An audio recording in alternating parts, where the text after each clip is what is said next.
దేవుని పరిశుద్ధ నామమునకు ఘనత మహిమ ప్రభావములు కలుగునుగాక. హల్లెలూయా.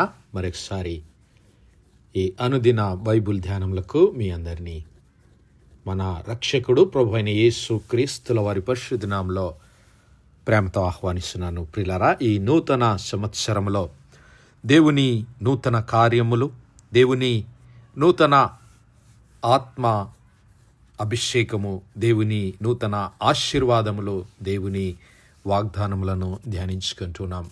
పరిశుద్ధుడైన పౌలు కొరింథీ సంఘానికి రాసినటువంటి పత్రిక 2వ అధ్యాయము, 2వ కొరింథీ పత్రిక 5వ అధ్యాయము 17-18 వచనాల్లో ఉన్నటువంటి లేఖన భాగాలు మనం ధ్యానిస్తూ ఉన్నాము. కాగా ఎవడైనను క్రీస్తునందున్న ఎడల వాడు నూతన సృష్టి, పాతవి గతించెను, ఇదిగో క్రొత్తవాయెను, సమస్తమును దేవుని వలనైనవి.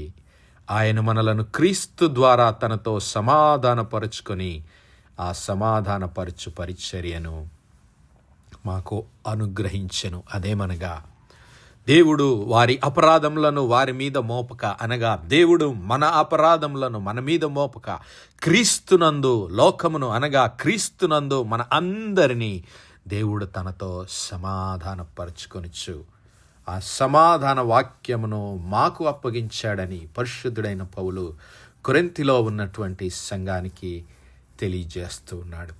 హల్లెలూయా. ఏమిటి ఆ యొక్క అనుసంధానము అంటే, ప్రియులారా, ఇదిగో క్రీస్తు ప్రభుల వారి యందు దేవుడు సమస్తాన్ని ఒక నూతన సృష్టిగా చేస్తూ ఉన్నాడు. ఆ నూతన సృష్టిగా చేయడానికే క్రీస్తు ప్రభుల వారు మన కొరకు ఆయన మృతి పొందాడు. క్రీస్తు ప్రేమ మమ్మను బలవంతము చేయుచున్నది.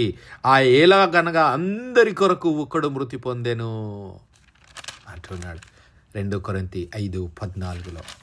మరి కాబట్టి జీవించు వారిక మీదట తమ కొరకు కాక తమ నిమిత్తము మృతి పొంది తిరిగి లేచినటువంటి క్రీస్తు కొరకే జీవించాలి. హల్లెలూయా. ఇదిగో మరి మనమందరము పాపము చేసి దేవుడు అనుగ్రహించే మహిమను పొందలేనటువంటి స్థితిలో ఉన్నప్పుడు మరి క్రీస్తు ప్రభుల వారు మన కొరకు ఈ లోక రక్షకుడుగా జన్మించి మన పాపములకు రావలసినటువంటి శిక్ష మరణము, ఆ మరణాన్ని క్రీస్తు ప్రభుల వారు భరించి మరి మనలను పరిశుద్ధులుగా చేసి దేవునితో సమాధానపడటానికి ఆయన బలిగా, అర్పణగా ఈ లోకంలోనికి వచ్చాడు. హల్లెలూయా. దేవుడే ఈ సమస్తాన్ని చేసిన వాడు. దేవుడే సమస్తాన్ని, ఈ కార్యమంతటిని, ఈ రక్షణ కార్యమంతటిని దేవుడు మనలను ప్రేమించి మన కొరకు జరిగించాడు. అందుకే యోహాను సువార్త 3వ అధ్యాయం 16వ వచనంలో మనం చూస్తాం, దేవుడు లోకమును ఎంతో ప్రేమించాడు. For God so loved this world that he gave his only begotten son, that whosoever believes in him shall have eternal life. ఎంతమంది అయితే ఆయన నామమందు విశ్వాసం ఉంచుతారో వారందరూ నశింపక నిత్య జీవమును పొందునట్లు.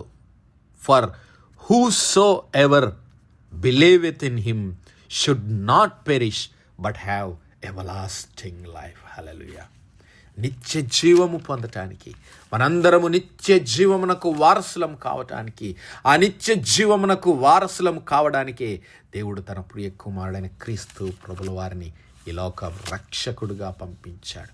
అందుకే మరి ఆయన కలువరి శిలువలో తన పరిశుద్ధ రక్తాన్ని చిందించి మన పాపములకు రావలసినటువంటి శిక్షను ఆయన భరించి, మన పాపములకు చెల్లించవలసినటువంటి మరి క్రయధనము వెల కట్టి ఆయన తన ప్రాణమును, తన పరిశుద్ధ రక్తాన్ని చిందించి మనలను పరిశుద్ధపరిచి మనలను ఒక నూతన సృష్టిగా చేశాడు. హల్లెలూయా. దేవునికి శత్రువులుగా ఉన్నటువంటి మనలను దేవునితో సమాధానపరిచి దేవుని పిల్లలుగా మనలను చేశాడు. హల్లెలూయా. మన పాత జీవితాన్ని తీసివేశాడు, మన పాపపు జీవితాన్ని తీసివేశాడు.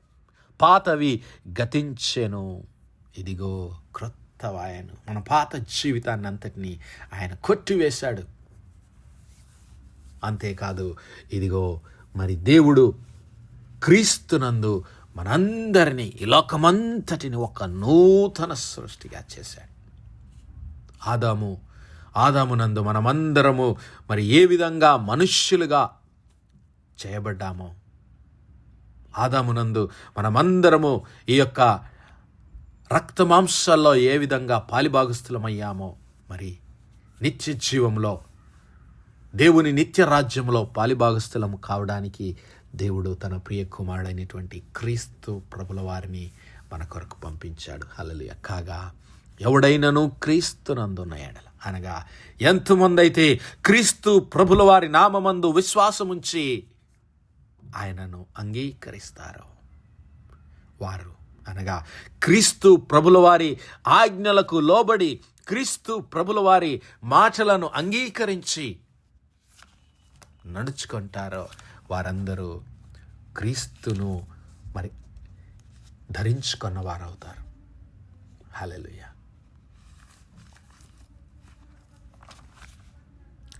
గలతీ పత్రిక 3వ అధ్యాయం, గలతీ పత్రిక 3వ అధ్యాయం 26వ వచనంలో, యేసు క్రీస్తునందు మీరందరూ విశ్వాసము వలన దేవుని కుమారులు, దేవుని పిల్లలై ఉన్నారు. క్రీస్తులోనికి బాప్తిస్మము పొందిన మీరందరూ, అనగా క్రీస్తు ప్రభుల వారికి మరి తమ హృదయములను అర్పించుకున్నటువంటి వారు, క్రీస్తు ప్రభుల వారి మాటలకు అంగీకరించి ఆయనతో ఏక ఆత్మను కలిగి ఉన్నటువంటి మనము. హల్లెలూయా. ఆయన ఆజ్ఞలకు, ఆయన మాటలకు మరి మన జీవితాలను, మన చిత్తమును సమర్పించుకున్నట్లయితే మనం ఆయనతో ఐక్యపరచబడతాం, ఆయనలోనికి బాప్తిస్మం పొందిన వారమవుతాం. అప్పుడు మీరందరూ క్రీస్తును ధరించుకున్న వారవుతారు. హల్లెలూయా. అప్పుడు మనము ఇక ఈ శరీరధారులం కాదు, కానీ ఆ మహిమా స్వరూపి అయినటువంటి క్రీస్తు ప్రభుల వారిని ధరించుకున్న వారమవుతాం. అప్పుడు ఇదిగో పాతది తీసివేయబడుతుంది. అప్పుడు ఇదిగో అక్కడ స్త్రీ పురుషులు అనేటువంటి ఇంకా భేదము లేదు. ఇందులో యూదుడని, గ్రీసు దేశస్థుడని, దాసుడని, స్వతంత్రుడని, పురుషుడని, స్త్రీ అని లేదు. హల్లెలూయా. అదంతా పాత జీవితం, పాతవి గతించిపోయాయి. పాత జీవితంలోనైతే ఇదిగో మీరు యూదులు, మీరు గ్రీసు దేశస్థులు, ఇదిగో మీరు దేవుని ప్రజలు, మీరు అన్యజనులు. కానీ మీరు ఎప్పుడైతే క్రీస్తు ప్రభుల వారిని అంగీకరిస్తారో యూదులు, గ్రీసు దేశస్థులు ఒక్కటిగా చేయబడతారు. ఎప్పుడైతే మరి గ్రీసు దేశస్థుడు క్రీస్తు ప్రభుల వారిని అంగీకరిస్తాడో ఆ గ్రీసు దేశస్థుడు, మరి ఎప్పుడైతే ఆ యూదులు క్రీస్తు ప్రభుల వారిని అంగీకరిస్తారో, ఆయన నామమందు విశ్వాసం ఉంచితేనే వారు మరి యూదులు క్రీస్తు ప్రభుల వారితో ఐక్యం చేయబడతారు.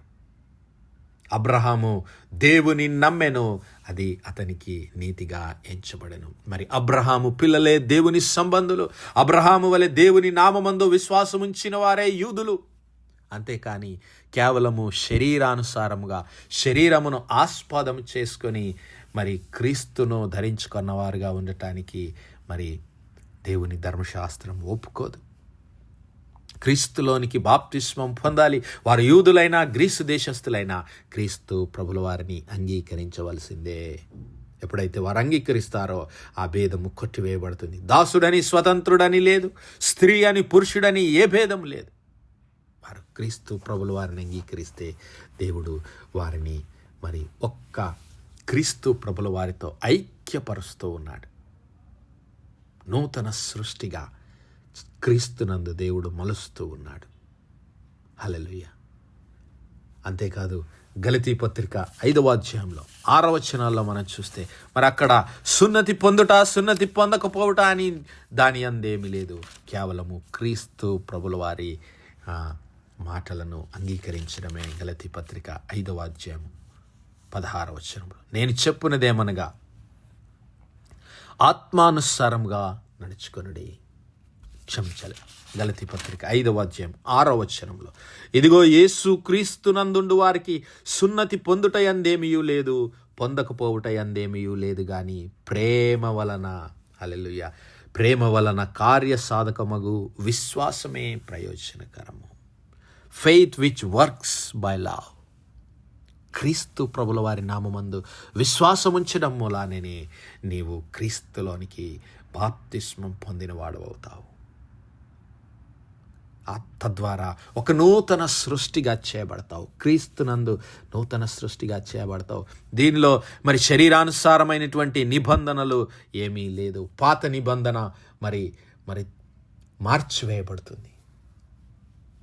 క్రీస్తునందు మరి మోషే ద్వారా దేవుడు నియమించినటువంటి ఆ యొక్క పాత నిబంధన, ఆ యొక్క నియమాలు, ఆ యొక్క కట్టడలు, ఆ యొక్క ఆజ్ఞలు మరి నీవు క్రీస్తు ప్రభుల వారిని అంగీకరిస్తే, ఆయన మాటలకు నీ విధేయత చూపితే ఆ ధర్మశాస్త్రాన్ని, మోషే ధర్మశాస్త్రాన్ని, మోషే నిబంధనలను, మోషే నియమాలను, కట్టడాలను నీవు గైకొన్నవాడు అవుతావు.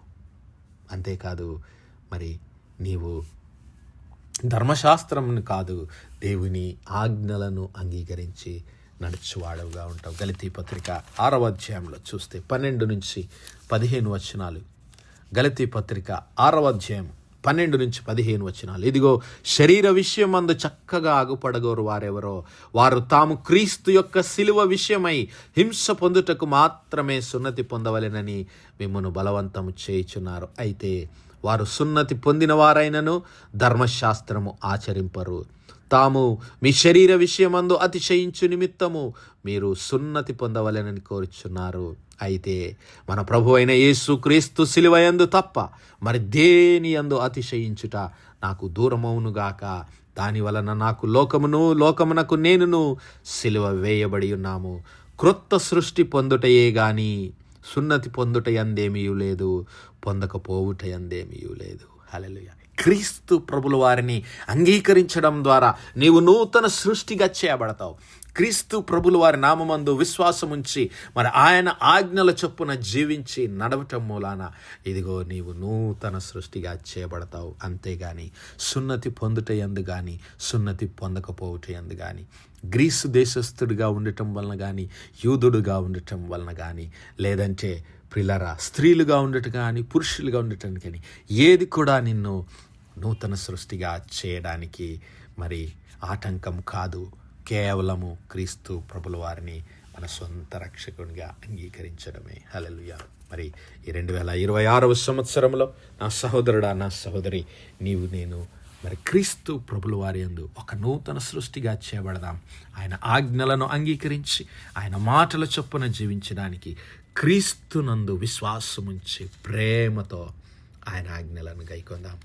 అట్టి కృప, అట్టి ధన్యత దేవుడు మనందరి జీవితాల్లో దయచేయునుగాక. ఆమేన్, ఆమేన్, ఆమేన్. ప్రార్థించుకుందాం. హల్లెలూయా, హల్లెలూయా, హల్లెలూయా, హల్లెలూయా. స్తోత్రము, స్తోత్రము, స్తోత్రము, స్తోత్రము, స్తోత్రములు తండ్రి. అత్యంత కృపాభరితుడువు, అత్యున్నత సింహాసనంపై ఆసీనుడవైన మా ప్రియ పరలోకపు తండ్రి, జీవం కలిగిన మా దేవ, సైన్యములకు అధిపతివగు మా యెహోవా తండ్రి, కృపా కనికరములు గల మా ప్రభువా, సూర్యోదయం మొదలుకు నింత మట్టుకు మా తండ్రి మీ చల్లని రెక్కల నీడను భద్రపరిచి అయ్యా మరొకసారి మీ ప్రియ కుమారుడు మా ప్రభు అయిన యేసు క్రీస్తుల వారి పరిశుద్ధ నామములో దేవా మీ కృపా సన్నిధానంలో ప్రార్థించడానికి సజీవ లెక్కలించిన తండ్రి మీకు స్తుతులు, స్తోత్రాలయ్యా. దినమెల్లా మీ యొక్క పరిశుద్ధాత్మ సహాయము, ఆదరణ, సహవాసాన్ని మాకు అనుగ్రహించిన ప్రభువా, మీకు లెక్కలేని వందనములు, కృతజ్ఞతాస్తుతులు, స్తోత్రాలు చెల్లిస్తున్నాం. అవును మా ప్రభువా, క్రీస్తు ప్రభుల వారి నామమందు విశ్వాసముంచి ఆయన మాటలను గైకొనడం మూలాన అయ్యా మేమందరము నూతన సృష్టిగా చేయబడటానికి మీ యొక్క పరిశుద్ధాత్మ శక్తిని, జ్ఞానమును, అభిషేకమును మాలో ప్రతి ఒక్కరికి దయచేయమని వేడుకుంటున్నాం. కనికరం గల మా ప్రభువా, ఈ నూతన సంవత్సరంలో మా ప్రియ కుటుంబాలన్నిటినీ క్రీస్తు ప్రభుల వారి మహిమ కలిగినటువంటి సాక్షులుగా ఉండటానికి, నూతన సృష్టిగా చేయబడి ఈ నూతన ఆశీర్వాదాలను పొందుకోవటానికి, నూతన ఆత్మచేత నింపి బలపరచబడటానికి మహిమగల సాధనాలుగా చేయమని సమస్త మహిమ, ఘనత, ప్రభావాలు మీ నామానికే చెల్లిస్తూ మా ప్రభును, మీ ప్రియ కుమారుడు, మా రక్షకుడునైన యేసు క్రీస్తుల వారి పరిశుద్ధ నామమున ప్రార్థించి వేడుకుంటున్నాం మా పరలోకపు తండ్రి. ఆమేన్, ఆమేన్, ఆమేన్. God bless you all. Praise the Lord. Shalom.